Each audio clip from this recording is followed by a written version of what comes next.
Ei, pessoas, tudo bem com vocês? Eu sou Luciane, sejam muito bem-vindos ao meu canal. Aqui, todos os dias, a gente faz um estudo mais aprofundado sobre as realidades do mundo espiritual, sobre a vida após a morte, mas principalmente sobre reforma íntima e evolução moral.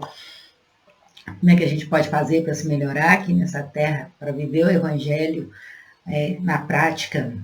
Como é que a gente pode aplicar os ensinamentos de Jesus? Aonde que a gente se equivoca? Aonde que a nossa ignorância nos induz ao erro? E aí eu faço uma leitura aprofundada dos livros, geralmente da doutrina espírita, mas também vou para outras correntes filosóficas, doutrinárias. Tem muita coisa aí e a gente precisa se aprofundar, a gente precisa estudar, a gente precisa ter um conteúdo edificante dentro da gente, para que manifeste sempre o melhor de nós, né, quando a situação pedir. Então, meu aprendizado com vocês, nunca como aquela que é dona da última palavra, mas sempre como uma aprendiz. Então, se você, aqui eu deixo as impressões que eu tenho, baseada nas minhas experiências, no meu entendimento, mas é sempre sujeito a erros e enganos. E se vocês não concordarem ou se concordarem, deixem aí nos comentários, aqui a gente aprende uns com os outros, a gente cresce juntos, vamos criar uma imensa rede do bem aqui na internet, com conteúdo edificante, para que acrescente valor na vida das pessoas. Hoje em dia as pessoas são tão torturadas emocionalmente, mentalmente. A gente não custa nada levar um pouquinho de luz, de esperança, de auxílio para as pessoas. E o melhor remédio que a gente tem para a nossa alma é o conhecimento das realidades do mundo espiritual, é a gente ter conhecimento da nossa verdadeira essência, ao invés da gente se apegar à aparência, às coisas externas. Então, hoje eu vou ler para vocês um capítulo do livro Iluminação Interior, psicografado pelo Divaldo Franco, pelo espírito da Joana de Ângeles, capítulo 18, A Complexidade dos Sofrimentos. E não obstante as inabordáveis conquistas da atualidade, sob todos os aspectos considerados, o sofrimento campeia dominador, vencendo as criaturas humanas que se lhe entregam em esgares de agonia ou se rebelam extintores de revolta. Então, por mais que a tecnologia veio para facilitar a vida das pessoas, para trazer conforto, comodidade, hoje em dia a gente não precisa mais dominar o meio, né? O meio já é relativamente dominado. No começo a gente era homens das cavernas, chovia, a gente tinha que correr para as cavernas, a comunicação era primitiva, hoje a gente tem, além de linguagens estruturadas e complexas, a gente tem internet, comunicação instantânea com quem está do outro lado do mundo, a gente tem avanços significativos na área da saúde, que faz a gente ter mais qualidade de vida, mais tempo de vida. A alimentação chega na nossa casa, assim, no supermercado, os remédios a gente compra na farmácia. Antigamente a gente tinha que lutar, caçar para poder se alimentar. Então, quanto mais vem o progresso para trazer facilidades para a nossa vida material, mais o sofrimento ainda campeia, dominador, as angústias humanas. E aí tem aqueles que se revoltam, tem aqueles que caem em desespero, poucos se resignam. Então vamos lá. De um lado, os divertimentos e os desportos, convidando ao sorriso e à saúde, competindo com as necessidades urgentes da aquisição do teto, do pão, da harmonia da família, do equilíbrio emocional. Então, assim, não dá para a gente ser hipócrita, né? Antes da gente pensar na saúde, no lazer, a gente tem que pensar no pão de cada dia, no alimento, no teto que nos abriga, que nos dá segurança. Então, a gente tem que, aí, conquistado isso, a gente tem que pensar em exercitar o nosso corpo, em prolongar a nossa vida, nos permitir sentir prazer. Há um abismo estarrecedor entre os que desfrutam os favores da fortuna e da comodidade e os demais que padecem carências múltiplas, ameaçando-os continuamente. Assim mesmo, os sofrimentos apresentam-se nos lares abastados com a mesma espontaneidade que se adentram nos turjúrios, onde se refugia a miséria. Ter dinheiro não é sinônimo de felicidade. A angústia, ela entra em todos os lares. A gente está aqui na Terra, a gente vai passar por dores, a gente vai passar por resgates dolorosos. E às vezes nem é resgate, às vezes a gente cria débitos que não existem, que não precisaríamos passar, porque Existe muita influência externa para que a gente caia em erro, para que a gente vá nesse caminho que nos conduzem a um estado da alma inadequado, de insatisfação. Expande-se da intimidade doméstica para as largas avenidas do mundo, abraçando os excluídos que se rebolcam em alucinações devastadoras. Todos os lugares têm dor e sofrimento. Não é exclusividade de uns e até mesmo Jesus, que é no espírito puro, teve dor e sofrimento aqui na Terra, que dirá nós, né? Não é a condição do planeta, é nosso momento evolutivo, que está se findando, graças a Deus. Estamos no auge da transição planetária, passando do mundo de provas e expiações para o mundo de regeneração. Mas para que a gente possa construir esse mundo de regeneração, onde a dor e o sofrimento não sejam mais tão necessários, primeiro a gente precisa se regenerar internamente. Nós iremos fazer a transição do planeta. Nós iremos continuar a habitar o planeta, se Deus quiser, se a gente não for deportado, né? Muitos rostos sorridentes estão apenas disfarçados com máscaras de alegria, que não conseguem ocultar os sentimentos íntimos perturbadores. As labaredas das fogueiras das vaidades não consomem as inquietações que se encontram nos corações dos campeões da ilusão. Tudo aqui é uma ilusão. A matéria é uma grande ilusão. A verdadeira vida é a vida espiritual, é a vida eterna. A gente confunde, a gente acha que a gente vê as experiências de acordo com a nossa interpretação dos fatos e a gente acha que aquilo ali é realidade. Não, é só uma interpretação nossa, com o nosso tom emocional. A gente olha para a aparência e esquece da essência. Aqui está acontecendo com a cultura e a civilização. Sucede que os notáveis investimentos na conquista do exterior não lograram propiciar a harmonia interna no ser humano, resultando em grande choque entre as coisas agradáveis que proporcionam prazer e a realidade íntima de cada um, com as aspirações insopitáveis de paz que parecem distantes. Então, por mais que tenha realizações exteriores, ainda a paz interior, a harmonia interior ainda parece ser algo distante para a maioria das pessoas, né?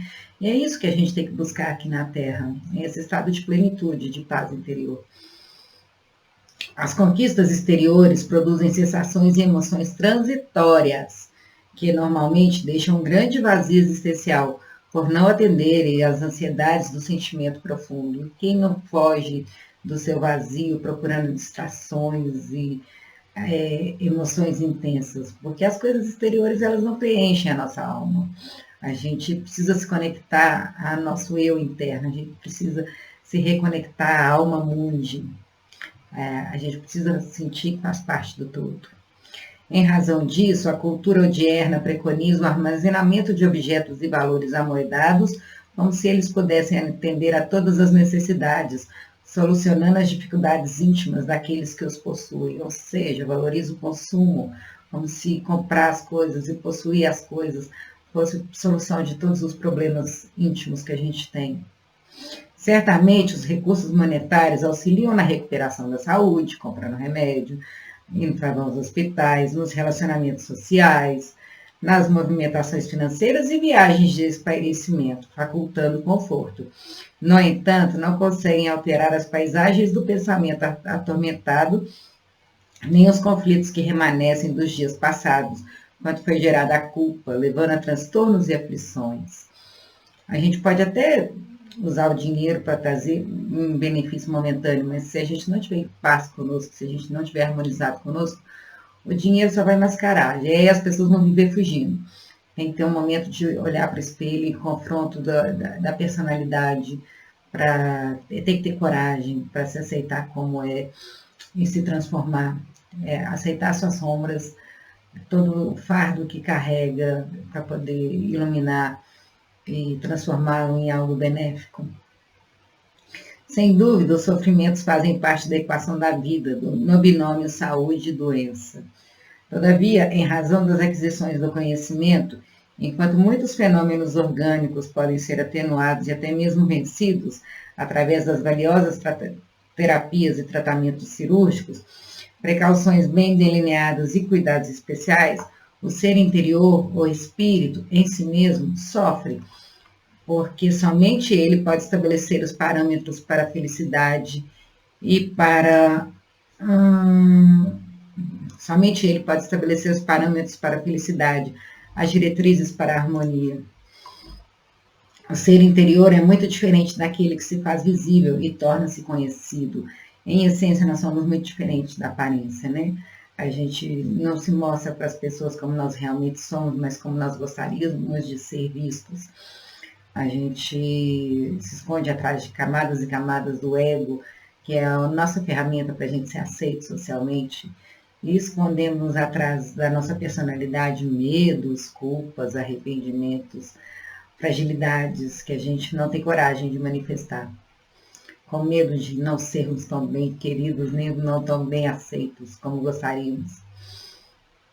Então, o ser interior é muito diferente daquilo. A gente olha uma pessoa, a gente se identifica com o nosso corpo, mas nós não somos o nosso corpo, nós somos a nossa essência, nós somos o nosso espírito. A gente olha para as pessoas, a gente olha para a aparência delas, e a gente identifica as pessoas e as coisas como que elas aparentam ser, mas na verdade é a essência que a gente tem que procurar.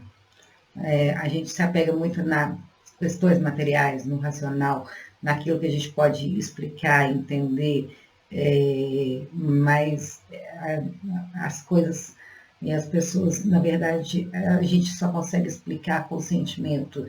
Eu me sinto bem perto daquela pessoa, eu não me sinto bem perto daquela pessoa. Por exemplo, Deus não se explica, Deus se sente. A gente fica querendo passar tudo pelo crivo da razão, mas na verdade a gente tem que também enxergar com os olhos do coração. Nosso olho emocional também nos diz muito sobre uma realidade que está além do mundo das aparências, que está além das ilusões. Em razão da afanosa busca para solucionar as necessidades, há sempre um distanciamento de silêncio interno, que se torna necessário para o atendimento das ânsias do coração e das aspirações espirituais, assim evitando sofrimentos que se instalam com facilidade. A gente se afasta do nosso silêncio interno. Quando a gente está sozinho, a gente está pensando no futuro, a gente está pensando no passado, a gente está pensando nas preocupações, a gente liga a televisão, liga o rádio, vai para a internet, mexe no Instagram, no TikTok, o tempo inteiro para manter a nossa cabeça ocupada, para a gente não se ouvir assim mesmo, não ouvir os próprios pensamentos. E esse silêncio interno é extremamente necessário da gente entender o que o nosso coração está falando, o que os nossos sentimentos estão falando a respeito da vida que a gente está tendo, como é que a gente está conduzindo a nossa história e qual que são as aspirações do nosso espírito, para que a gente dê um rumo para a nossa vida de acordo com os anseios do nosso ser espiritual. Aqui na Terra tem muita distração. Todo e qualquer tipo de sofrimento sempre constitui informação da vida a respeito de algo no indivíduo que está necessitando de revisão, de análise, de correção. Todo sofrimento tem algo a nos dizer, não sobre o outro, mas sobre como nós nos comportamos em relação ao outro, sobre como nós enxergamos a realidade, o que em nós ainda está adoentado, está em desequilíbrio, que manifesta em nós o sofrimento. Por isso que no processo de aquisição da consciência, o ser humano aprofunda a autoidentificação, mediante o mergulho nos refolhos do ser, utilizando-se dos recursos da meditação, do estudo, da ação edificante, sem os quais o sofrimento se lhe instala com a função de despertá-lo para a realidade de si mesmo. A gente tem as escolhas pelo amor, para a gente se conhecer, para a gente se auto-identificar.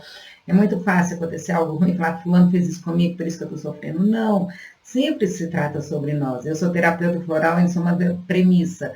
Sempre se trata da gente, sempre é como nós interpretamos a realidade. Não é o que o outro nos faz que nos faz sofrer, é como nós sentimos aquilo que o outro nos faz. O estoicismo, uma corrente filosófica, uma escola moral, ela nos torna uma potência emocional, porque fala justamente sobre isso, autorresponsabilidade.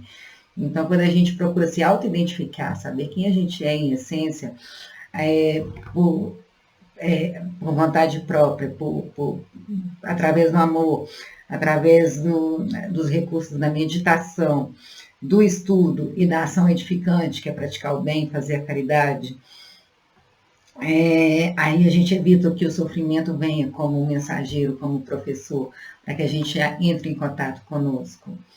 Vige no universo a ordem que se deriva de Deus, e toda vez que há uma agressão ao seu equilíbrio, Aquele que a desencadeia sofre-lhe o inevitável efeito que impõe reparação. Todas as vezes que a gente quebra uma lei divina, alguma ação é necessária para reparar o equilíbrio. O sofrimento é, portanto, um mecanismo precioso de que a existência se utiliza para corrigenda dos equívocos e dos distúrbios que a insensatez e a imaturidade provocam na harmonia cósmica. A gente ainda é muito maturo, né? E insensato. Existem pessoas que são mais lúcidas do que outras, mas na grande maioria a gente tem a nossa parcela de insensatez e de imaturidade.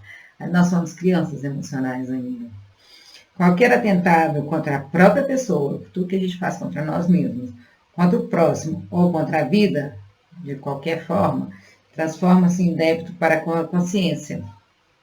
Qualquer mal que a gente faz contra nós, contra o próximo e contra qualquer forma de vida, se transforma em débito com a consciência, que somente se pacifica após o indispensável reajuste.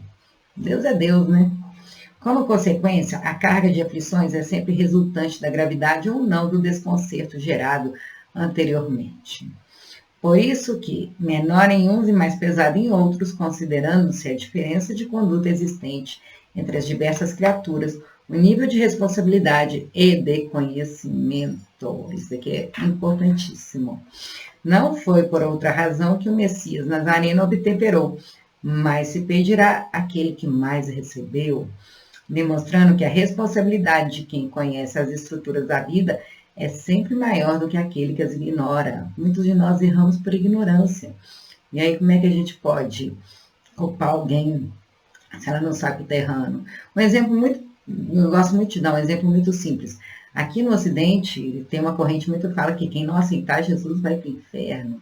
Ok, mas metade do mundo não é cristão. O mundo oriental não é cristão. Eles nem sabem quem é Jesus. Então, se eles não aceitam, eles vão automaticamente para o inferno, porque eles não aceitaram Jesus. Como é que eles podem aceitar algo que eles não conhecem? Então, assim, tudo é muito relativo e tudo é de acordo com o conhecimento que a gente tem. O conhecimento, portanto, que liberta, pode tornar-se algema quando não levado em conta nas ações que se pratica. Jesus era muito veemente contra a hipocrisia. Ele combatia muito os judeus, os hipócritas. Ele era onde ele era mais firme, era contra os hipócritas, os túmulos caiados, porque eles conheciam a palavra de Deus e não praticavam. Porque a responsabilidade de quem conhece é muito maior. Olha a nossa responsabilidade, né? A gente está aqui estudando. A nossa responsabilidade de aplicar o evangelho na prática é muito maior. Porque a gente não tem a bênção, não tem a desculpa de falar que não sabia. A gente sabe, a gente estuda. Então, a responsabilidade é sempre maior para aquele que conhece mais. A existência terrestre, desse modo, é assinalada por fenômenos biológicos, tais como nascer ou renascer, viver, morrer e permanecer imortal. Adoro essa parte. Cumpre a cada um o dever de evitar-se o sofrimento mediante uma conduta exemplar, que não impede de ser vítima de outrem, o que, no entanto, não merece maior consideração, desde que se encontre em paz de consciência. Ou seja, a gente tem que ter uma vida reta. Para a gente evitar o sofrimento, a gente tem que ter uma vida reta. Mas isso não impede que outras pessoas nos prejudiquem. Eu lembrei aqui nesse trecho no fato do Chico Xavier, ele tinha uma vida reta, uma conduta exemplar, ele vivia para fazer caridade. Mas isso desperta sentimentos antagônicos nas pessoas, né? Então, teve um dia que foi um senhor armado para matar o Chico. Aí ele parou do lado dele, assim, estava no meio da multidão, estendeu a arma, aí o Chico virou e falou, Senhor, seja feita a vossa vontade. O homem abaixou a arma na hora. Porque nada impediria que o homem pegasse e matasse ele. Mas ele tinha a consciência tranquila que ele estava fazendo o seu melhor. Mas aquela conduta de humildade, de resignação diante de Deus foi tão, assim, chocante que o homem ficou sem reação e abaixou a arma e começou a chorar.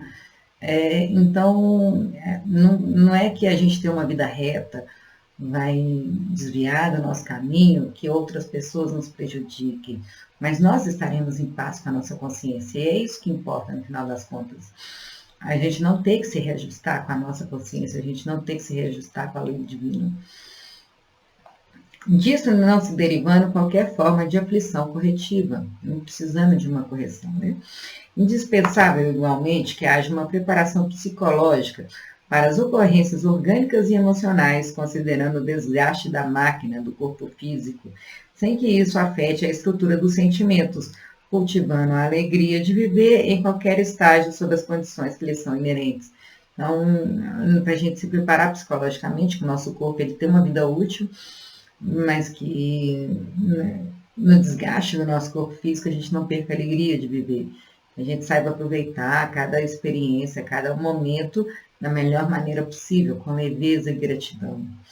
A infância sucede à juventude e a essa a maturidade, a velhice e a morte, quando essa última não ocorre antes.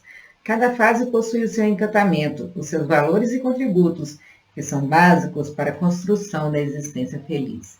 Tentar viver uma experiência noutra fase que não é correspondente constitui desequilíbrio e irresponsabilidade, que responde por desajuste e decepção. Então, a gente tem que amadurecer de acordo com a idade. E também a gente não pode pular etapa, querer viver uma etapa antes da hora, porque isso a gente vai ter que responder por esse desajuste. Rápida é sempre a transitoriedade orgânica, que passa, que, por essa razão, devendo ser bastante aproveitada sob o ponto de vista espiritual. É muito rápida a nossa vida aqui na Terra. 80 anos, 90 anos, que é uma vida longa, é muito pouco tempo diante da eternidade inteira. Vencida uma etapa, ela transformada em base para que a outra se estabeleça. E, concluída a reencarnatório, logo advém a correspondente libertação sem saudade do passado, nem ansiedades relacionadas ao futuro, vivendo no momento presente. Muitos sofrimentos que existem na Terra podem ser modificados desde o momento em que o ser humano altere a conduta emocional, porque a gente interpreta a nossa realidade de acordo com as emoções que a gente tem. Então, se a gente alterar a nossa conduta emocional, os olhos que a gente altera toda a interpretação dos fatos, a gente altera a nossa conduta, dispondo-se a renovação e a coragem para os enfrentamentos inevitáveis. O não sofrer seria uma aspiração utópica, impossível de acontecer na escola terrena. Não existe aquele que não vai passar por sofrimento aqui na Terra. Até aqueles assim que não vão passar por quase sofrimento nenhum, que não tem dívida nenhuma, vão passar pela experiência da morte. Ninguém escapa vivo da vida. Vão perder pessoas queridas, vai morrer um dia, porque isso é uma experiência que a gente aprende a desapegar nessa parte material do corpo físico. Então, é inevitável não sofrer aqui na Terra, em face do seu estágio de evolução. Só que a interpretação que a gente dá, por exemplo, assim, vamos morrer. Ok, um dia eu vou perder as pessoas que eu amo, um dia eu irei partir dessa experiência terrena, mas se eu olhar com um olho emocional do apego, então eu vou ter muito medo da morte. Se alguém se for antes de mim, eu vou chorar, vou me acabar, vou entrar em desespero. Agora, tendo essa consciência da vida eterna, eu não vou ter medo da morte, eu vou amar a vida, vou procurar viver cada segundo da melhor maneira possível, mas na hora que a morte chegar, eu também não vou fugir dela. E se alguém se for antes de mim, eu não vou querer me agarrar às experiências do passado, eu vou agradecer por ter tido a oportunidade de conviver com aquelas pessoas enquanto eu tive a oportunidade. Então, essa visão, quando a gente muda as nossas emoções, a gente muda o olhar que a gente tem de acordo com as experiências. E o sofrimento aqui é inevitável. A Terra é um mundo de provas e expiações. Mas a gente tem que saber conduzir essa dor da melhor maneira possível, com leveza e sabedoria, para que a dor não vire sofrimento. Aos transentes das experiências que ela propicia, cabe a responsabilidade para tornar a existência mais feliz ou menos tormentosa, através da aceitação dos códigos de ética e dos princípios morais que vigem invioláveis e a todos são impostos com o mesmo rigor. A justiça de Deus é perfeita. Não existe um peso e duas medidas para a justiça de Deus. A complexidade dos sofrimentos resulta, desse modo, das intricadas realizações perversas que os indivíduos permitem, atirando para o futuro seu danoso resultado. Ser feliz é bênção possível em qualquer conjuntura, mesmo quando se está sofrendo, pelo conhecimento de que se está se libertando. Todo sofrimento tem uma causa. Não existe efeito sem causa. Então, se a gente tem conhecimento daquilo que a gente está se libertando por causa do sofrimento, a gente é capaz de aceitar e até ser grato por estar passando por aquela experiência. Portanto, felicidade não é ausência de dor, mas a perfeita compreensão da sua finalidade. Pois é. Textinho aqui da Joana para nós, para a gente pensar a respeito do que nós estamos fazendo aqui, como nós estamos interpretando as coisas que nos acontecem. Será que a gente não está colocando um peso muito maior nas experiências que a gente passa? Será que a gente não está enxergando a vida com muito apego, com muita paixão? E a gente precisa aqui espiritualizar as experiências e não materializar o espírito. A gente precisa aprender a se desapegar, aprender a ser melhor, aprender a ter leveza no coração e ser grato por tudo que nos acontece. Em tudo dai graças, já dizia o apóstolo Paulo. É isso, espero que vocês tenham gostado. Deixar bem claro que a interpretação é sujeita sempre a minha opinião pessoal, a minha interpretação dos fatos, cada realidade é única.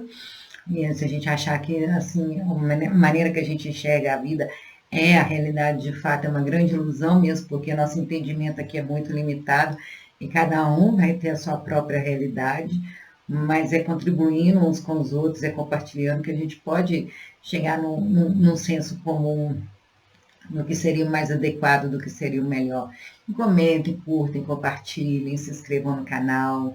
Vamos criar uma imensa corrente do bem aqui, de um conteúdo edificante que nos transforma internamente, para que a gente possa se regenerar, para fazer a regeneração do planeta. Um beijo, amo vocês, fiquem com Deus.